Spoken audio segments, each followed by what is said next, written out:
नमस्कार किसान साथियों, अभी हम मौजूद हैं अपने प्याज के खेत में। और आज की इस वीडियो में हम बात करने वाले हैं कि प्याज की फसल में कंद बढ़ाने का सही समय क्या होता है और प्याज की फसल में कंद बढ़ने की अवस्था में हमें कौन सा खाद कैसे और कितनी मात्रा में उपयोग करना चाहिए, जिससे प्याज की फसल में कम से कम बजट लगाकर भी प्याज की फसल से अच्छा पैदावार लिया जा सके और उसे लंबे समय तक स्टोर किया जा सके, उसमें सड़ने की समस्या बिल्कुल भी देखने को ना मिले। तो अगर आप भी अपनी प्याज की फसल में कम बजट लगाकर भी कंद के साइज को अच्छा से बढ़ाना चाहते हैं, तो ये वीडियो आप लोगों के बहुत ही ज़्यादा खास होने वाली है। तो वीडियो को पूरा देखें और हाँ, वीडियो में दी गई जानकारी अगर आप लोगों को अच्छी लगती है तो अपने साथ के जरूरतमंद किसान भाइयों के साथ इस वीडियो को ज़्यादा से ज़्यादा शेयर करें। प्याज की फसल में कंद बढ़ाने का जो सही समय होता है वो 55 से लेकर 85 दिन की अवस्था में होता है। इससे पहले की अवस्था में प्याज की फसल में सिर्फ और सिर्फ वानस्पतिक ग्रोथ अच्छी देखने को मिलती है। लेकिन अगर आप लोग 55 से 85 दिन की अवस्था में अपनी प्याज की फसल में सब कुछ देख रेख और मैनेजमेंट करने के साथ साथ उपयुक्त मात्रा में खाद का प्रबंधन करते हैं, तो प्याज की फसल में कंद का साइज तो बहुत ही तेजी से बढ़ते हुए देखने को मिलता ही है। साथ ही साथ क्वालिटी भी इंप्रूव होती है, जिससे आप लोग अपनी प्याज की फसल को लंबे समय तक स्टोर कर सकते हैं। प्याज की फसल में 55 से 85 दिन की अवस्था में किस तरीके से देख रेख और मैनेजमेंट करने के साथ साथ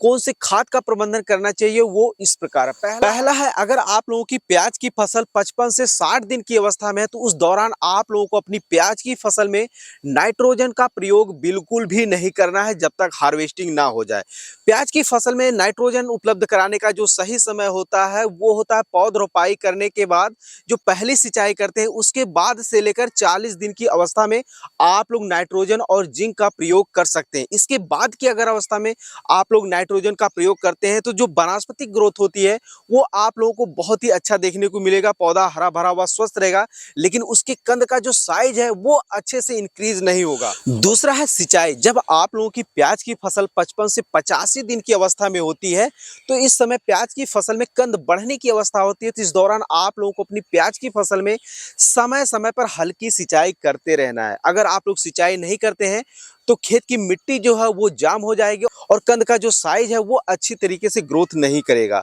दूसरा, अगर आप लोग अपनी प्याज की फसल में गहरी सिंचाई कर देते हैं, यानी ऐसी सिंचाई कर देते हैं कि 3 से 4 घंटे तक पानी सूख ही नहीं रहा है, तो जो प्याज का छिलका होता है वो बहुत ही सेंसिटिव होता है, जिससे प्याज के जो छिलके होते हैं उनमें सड़ने की समस्या आ जाएगी और आप लोगों की प्याज की फसल जो है वो देखते ही देखते खराब हो जाएगी। तो इसीलिए जब प्याज की फसल में कंद बढ़ने की अवस्था हो तो आप लोगों को अपनी प्याज की फसल में समय समय पर हल्की सिंचाई ही करना है। कीट व रोग नियंत्रण। जब आप लोगों की प्याज की फसल 55 से 85 दिन की अवस्था में रहती है तो इस दौरान फरवरी मार्च का महीना आ जाता है, तो इस दौरान दिन का टेम्परेचर ज़्यादा और रात का टेम्परेचर कम होने के कारण जो है प्याज की फसल में तरह तरह की समस्याएं देखने को मिलती है, जैसे प्याज में पीलापन, प्याज में थ्रिप्स और झुलसा आदि रोग की समस्या देखने को मिलती है, जिसे अगर आप लोग सही समय पर सही तरीके से नियंत्रण नहीं करते हैं तो प्याज की फसल से निकलने वाला जो उत्पादन है वो काफ़ी ज़्यादा प्रभावित देखने को मिलता है। तो प्याज की फसल में पीलापन, थ्रिप्स और झुलसा रोगों को नियंत्रण कैसे करें, इसका ऑलरेडी हमने पहले ही वीडियो बना दिया है, तो उसका लिंक आप लोगों को डिस्क्रिप्शन में देखने को मिल जाएगा। ये थी कुछ ऐसी 3 बातें जो आप लोगों को अपनी प्याज की फसल में खासकर ध्यान रखना है, अन्यथा आप लोग कितना भी उर्वरक का प्रबंधन क्यों ना कर ले, आप लोगों को अपनी प्याज की फसल से अच्छा रिजल्ट बिल्कुल भी देखने को नहीं मिलेगा। अब बात करते हैं कि प्याज की फसल में 55 से 85 दिन की अवस्था में कंद बढ़ने की अवस्था में हमें कौन सा खाद का प्रयोग कब, कैसे और कितनी मात्रा में उपयोग करना चाहिए, जिससे कंद के साइज का अच्छी तरीके से ग्रोथ हो और क्वालिटी भी इंप्रूव हो, जिससे लंबे समय तक स्टोर किया जा सके। तो उसमें पहले नंबर पर आता है 05234। तो अगर आप लोगों की प्याज की फसल 55 से 70 दिन के बीच की अवस्था में है तो उस दौरान आप लोगों को अपनी प्याज की फसल में 05234 का स्प्रे करना है। अगर आप लोगों की प्याज की फसल बिल्कुल हरी भरी व स्वस्थ है तो आप लोगों को सिर्फ और सिर्फ 05234 का स्प्रे करना है। वहीं दूसरी तरफ अगर आप लोगों की प्याज की फसल में पीलापन या पौधे कमजोर नजर आ रहे हैं तो उस दौरान आप लोगों को NPK 05234 के साथ साथ माइक्रो न्यूट्रिएंट्स का भी स्प्रे कर देना है, जिससे आप लोगों की प्याज की फसल में अच्छी तरीके से ग्रोथ भी देखने को मिलेगी। अब डोज कितना लेना है तो आप लोगों को पर लीटर के हिसाब से 5 ग्राम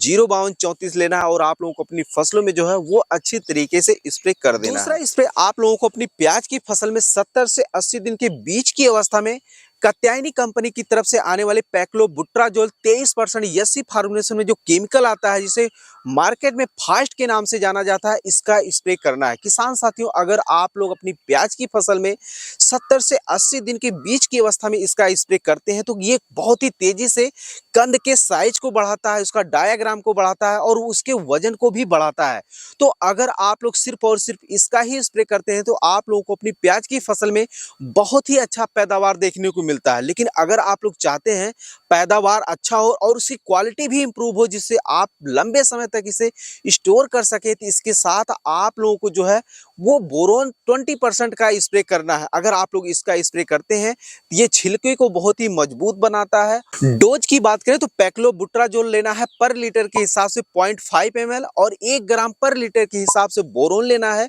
और दोनों को आपस में मिक्स करके 70 से 80 दिन के बीच की अवस्था में आप लोगों को अपनी प्याज की फसल में अच्छे से स्प्रे कर देना है, जिससे कंद का अच्छी तरीके से ग्रोथ देखने को मिलेगा। खाद आप लोगों को अपनी प्याज की फसल में जो है वो 85 दिन की अवस्था में करना है, वो भी आप लोगों को स्प्रे के माध्यम से ही अपनी प्याज की फसल में देना है। वो ये देना है NPK 0050 यानी पोटेशियम का स्प्रे करना है। जब आप लोगों की प्याज की फसल लगभग तैयार हो चुकी है, उस दौरान अगर आप लोग अपनी प्याज की फसल में पोटेशियम का स्प्रे करते हैं, तो जो प्याज के छिलके होते हैं वो काफी ज्यादा मजबूत हो जाएंगे और प्याज की फसल में वजनाई भी आएगी और ऐसी क्वालिटी इंप्रूव होगी जो दूर से ही उसमें चमक आएगी और उसे लंबे समय तक आप आसानी से स्टोर कर सकते हैं और मार्केट में बेच करके अच्छा खासा मुनाफा कमा सकते हैं। अब आप लोगों को जो है NPK 0050 डोज कितना लेना है, तो पर लीटर के हिसाब से 5 ग्राम लेना है और अच्छी तरीके से घोल बनाकर आप लोगों को अपनी प्याज की फसल में अच्छे से स्प्रे कर देना है। ऐसा करने से प्याज की फसल में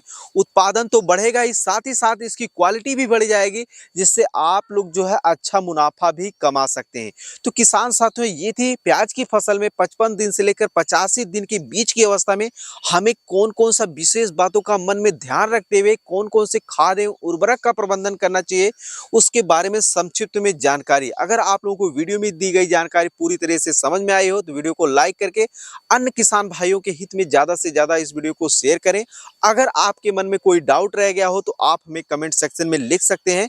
जरूरत पड़ी तो हम फेसबुक पर लाइव भी आएंगे आप लोगों के सवालों का जवाब देने के लिए। कि आज की वीडियो में बस यहीं तक, फिर मिलते हैं किसी और वीडियो में नई जानकारी के साथ। तब तक के लिए जय जवान, जय किसान, जय विज्ञान।